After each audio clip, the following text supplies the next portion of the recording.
Hello, hi, Facebook Trooper. What's happening? What's going on? Welcome. Happy Tuesday.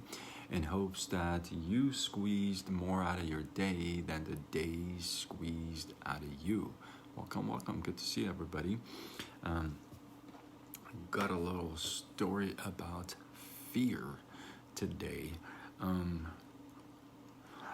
I don't know about you, but sometimes I don't know about you, but sometimes how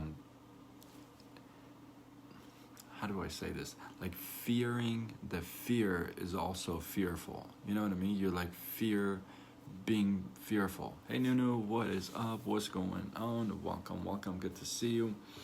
Right? So I don't know about you, but sometimes I like if I know I'm afraid of heights, right? So I'm really afraid of heights. Like I gotta work on that because I don't want to be afraid of heights. But right now I am. And thinking about heights makes me nervous. Like it brings my fear. It brings my phobia. So just thinking about it, I fear just thinking about it. Does that make sense? I don't know if that makes sense. I don't know if anybody else feels that way or not, but that's how I sometimes, not about everything, but especially height. That's one that I feel that way about.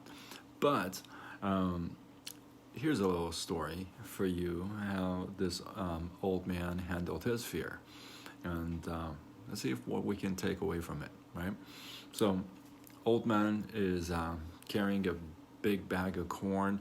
He's walking through a forest to take it to an old abandoned mill, if you will, to grind it to make flour. So he gets to the mill, he starts to work on it, but before he knows it, it's dark, and it's a long way to walk back. So he decides to kind of crash at the mill. He sets up a small little fire for himself. He sits there, he's kind of cozying up, he's getting warmed up, and then he falls asleep. He falls asleep. In the middle of the night, he feels like, have you ever felt that way? Feels like there's like somebody above him. You know what I mean? Like watching him. He opens his eyes, and sure enough, he sees this big 8-legged hairy creature standing above him and saying, "What are you doing here?" The old man, kind of scared, says, "I'm just here to grind my corn and make flour. I didn't know anybody was here. This was an abandoned mill." Well, the creature, let's call him Yeti, says, "I'm Yeti, and this is my hiding place. I come here to hide, and when nobody sees me and survives." Well, the old man at this time is like shaking, scared, and all of a sudden he goes, "Hey, okay, listen, we have a tradition that we anoint our feet before we are gonna die. So at least grant me this wish. Let me anoint my feet." The Yeti, by the old man's surprise, says, "Sure, go ahead." So the man sits down and starts rubbing butter on his feet, right? And says to Yeti, says, "This is how we anoint our feet, so that when we die, we can slide through places." Yeti says, "That's interesting. Let me try that." He sits down with a plunk, and the man starts rubbing resin pine on his feet, hairy feet. But the creature doesn't notice that. So he starts rubbing this resin pine on his feet. And before he knows it, he takes one of the pieces of flame that he had set up, and boom, before he knows it, gets it close to the Yeti's feet, and boom, he catches fire. And before you know it, Yeti's dead. Now, what do you take away from that story? You're probably thinking, that was a pretty boring story, Sean. What the hell were you thinking, right? Well, here's a takeaway. We all have Yetis in our lives that creep up in the middle of the night, in the middle of the day, in the middle of no time in our lives. We all have Yetis of our own that creep up on us, that show up, that all of a sudden appear in front of us and paralyze us. I know for myself, I have some kryptonites, right? And I have things that show up and then kind of shut me off, right? And I'm working on those. And the major thing is you got to be conscious of these things and constantly be working on them if you feel like these need to be worked on. See, some people see some things and they say, well, I don't need to work on that. Okay, right? So if you feel that way, it's only going to work if you feel that way. And we all have Yetis of our life. Now, my Yeti, my big Yeti, my biggest one, as my phobia is, I have a phobia of height. And I have one more, but I won't tell that today.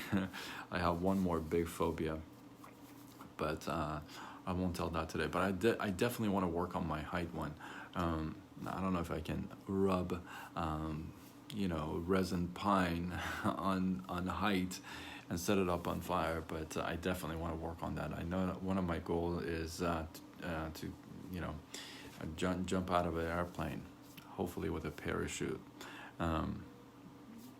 hopefully up in the air, not on the ground. So that's one of the things I want to do. But every time I think about it, just my body shuts down, right? The Yeti of our lives. Everybody has that. Maybe 2, maybe 3. But what is the Yeti in your life? What is that big, hairy creature of a fear in your life that perhaps blocking you from moving towards your goals, blocking your journey? What is that? What is that one Yeti that you got to think about? And I actually once when I heard this story, kind of made me think about all these different things, right? And that's something I'm going to explore tonight. What's my one Yeti that's holding me back? And here's the way you got to look at this story. Here's another, if you would, a takeaway from this story. Look, rubbing pine resin, that's pretty creative, would you say?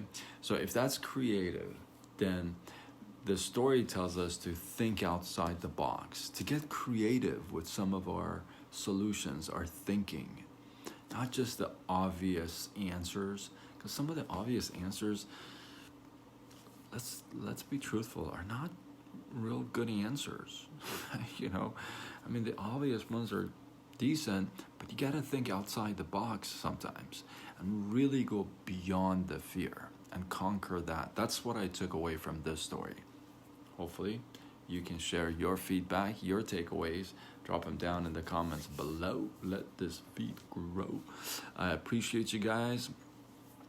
Drop your Yetis in the comments. Hey, if you're brave, drop them. I gave you one, so maybe you can give me one. Give me one that you have, that your biggest fear. Drop it in the comments below. Let me see it. Hopefully you got some love, some inspiration, a little bit of value out of this. If you feel like it was good, you want to share it, tag a couple of folks to this, or share it on your wall. Do what you got to do. Spread the love, you know what I mean? Sharing is caring. And if you care enough to share, let me know you did that. Makes me feel good, And until tomorrow, where we do it all over again. Much love.